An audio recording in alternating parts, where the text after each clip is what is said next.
Basically, I started off my gang in the mid-60s when my father died when I was 12 and a half. And the reason why is the way that my mother was treated. Because she was told she'd only get a war with his pension. And after all the service my father did, I thought that was totally wrong. And I hated the system where you were put down. At that time, the black people of the area were being treated like dirt.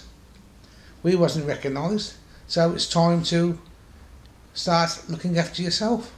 I hated the national insurance system, and I hated the national insurance number.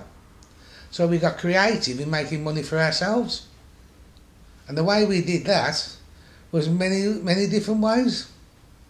Recycling scrap metal, recycling public house materials, shall we say, cider softeners,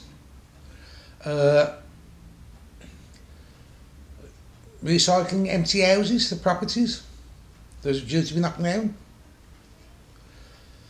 selling petrol.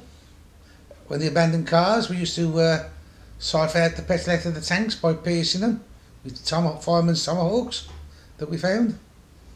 So that kind of money made for us money to go take girls to the pictures, go swimming, maybe a day trip somewhere if we could afford it. A day trip then would be to the Keels,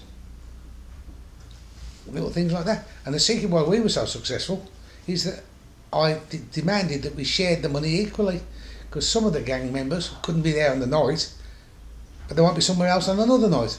So we all got a fair whack of whatever we made. And you'd be surprised how many, if you add it up. I think a siphon in them days was worth about 2 shillings and sixpence. Well, you've got 12 of them, that's £1.50. An awful lot of money. An awful lot of money. But you had to protect your area.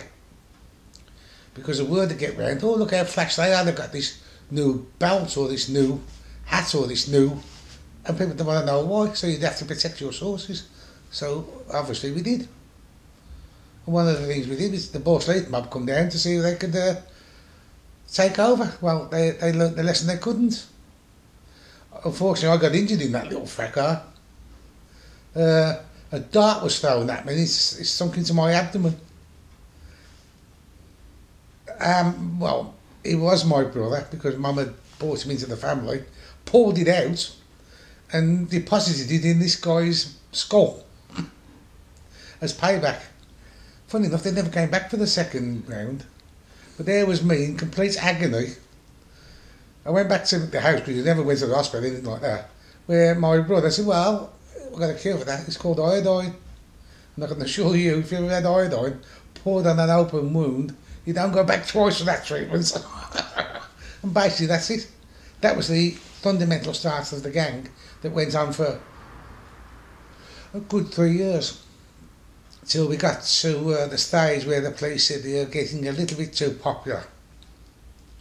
If you don't stop it, we'll stop you. Of course, that was 1966 when I started work then.